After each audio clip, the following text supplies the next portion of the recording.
Hi all, welcome to Blasters Arena. ഇത്തവണത്തെ ISLന് വേണ്ടിയുള്ള ഒരുക്കങ്ങൾ മോഹൻ ബഗാൻ നേരത്തെ തന്നെ ആരംഭിച്ചതാണ്.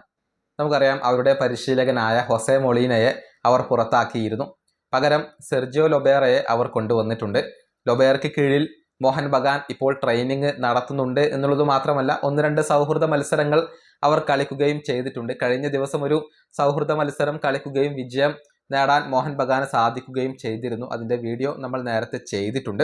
ഏതായാലും ഇതുമായി ബന്ധപ്പെട്ട ഒരു റിപ്പോർട്ട് കൂടി നമുക്ക് ലഭിച്ചിട്ടുണ്ട്. അതായത് സെർജിയോ ലൊബേറ വരുന്ന ISL സീസണിലുള്ള മോഹൻ ബഗാന്റെ ടീമിനെ സെറ്റാക്കി തുടങ്ങിയിട്ടുണ്ട്. ഓരോ പൊസിഷനിലും കളിപ്പിക്കേണ്ട താരങ്ങളെക്കുറിച്ച് കൃത്യമായ തീരുമാനങ്ങൾ അദ്ദേഹം ഇപ്പോൾ എടുത്തു തുടങ്ങിയിട്ടുണ്ട് എന്നാണ് മോഹൻ ബഗാനുമായി ബന്ധപ്പെട്ട മാധ്യമങ്ങൾ റിപ്പോർട്ട് ചെയ്തിട്ടുള്ളത്. അതായത് ഫുൾ ബാക്കുമാരെ അദ്ദേഹം നിശ്ചയിച്ചു കഴിഞ്ഞിട്ടുണ്ട്. അതായത് അഭിഷേക് സിംഗിനെ ഫസ്റ്റ് ചോയ്സ് റൈറ്റ് ബാക്ക് ആയിക്കൊണ്ട് കളിപ്പിക്കാനാണ് ഇപ്പോൾ ലൊബേറ തീരുമാനിച്ചിട്ടുള്ളത്. നമുക്കറിയാം, അഭിഷേക് സിംഗ് ലെഫ്റ്റ് ബാക്ക് ആയിക്കൊണ്ടും റൈറ്റ് ബാക്ക് ആയിക്കൊണ്ടും കളിക്കുന്ന താരമാണ്.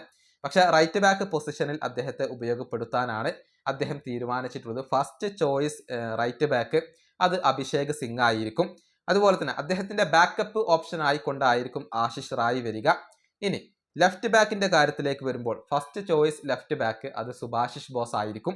അതുപോലെ തന്നെ സെക്കൻഡ് ചോയ്സ് ലെഫ്റ്റ് ബാക്ക് ആയിക്കൊണ്ട് ഇപ്പോൾ ലൊബേറ കണ്ടുവച്ചിട്ടുള്ളത് മോഹൻ ബഗാന്റെ റിസർവ് ടീം അംഗമായ ഉമർ മുത്താറിനെയാണ്. അതായത് മോഹൻ ബഗാന്റെ റിസർവ് ടീമിന് വേണ്ടി മികച്ച പ്രകടനം നടത്തുന്ന ഒരു യുവതാരമാണ് ഉമർ മുത്താർ. അദ്ദേഹത്തെ ഇപ്പോൾ സെക്കൻഡ് ചോയ്സ് ലെഫ്റ്റ് ബാക്ക് ആയിക്കൊണ്ട് ഈ ഒരു പരിശീലകൻ പരിഗണിച്ചു കഴിഞ്ഞു എന്നാണ് അറിയാൻ സാധിക്കുന്നത്. അതായത് മോഹൻ ബഗാന്റെ റിസർവ് ടീമിനെ നല്ല രൂപത്തിൽ ഇദ്ദേഹം വീക്ഷിക്കുന്നുണ്ട്. അവിടെ നിന്നും റിക്രൂട്ട്മെന്റുകൾ അദ്ദേഹം നടത്തുന്നുണ്ട്. നല്ല ഒരു ടീമിനെ സെറ്റാക്കി എടുക്കാനാണ് സെർജിയോ ലൊബേറ ഇപ്പോൾ ഉദ്ദേശിക്കുന്നത്. ഓരോ പൊസിഷനിലും ഫസ്റ്റ് ചോയ്സ് ആയിക്കൊണ്ടും സെക്കൻഡ് ചോയ്സ് ആയിക്കൊണ്ടും കളിപ്പിക്കേണ്ട താരങ്ങളെക്കുറിച്ചുള്ള ഒരു തീരുമാനങ്ങൾ ഇപ്പോൾ തന്നെ അദ്ദേഹം എടുത്തു തുടങ്ങിയിട്ടുണ്ട്. ഈ വീഡിയോ അവസാനിപ്പിക്കുന്നു. അടുത്തൊരു വീഡിയോ കാണാം.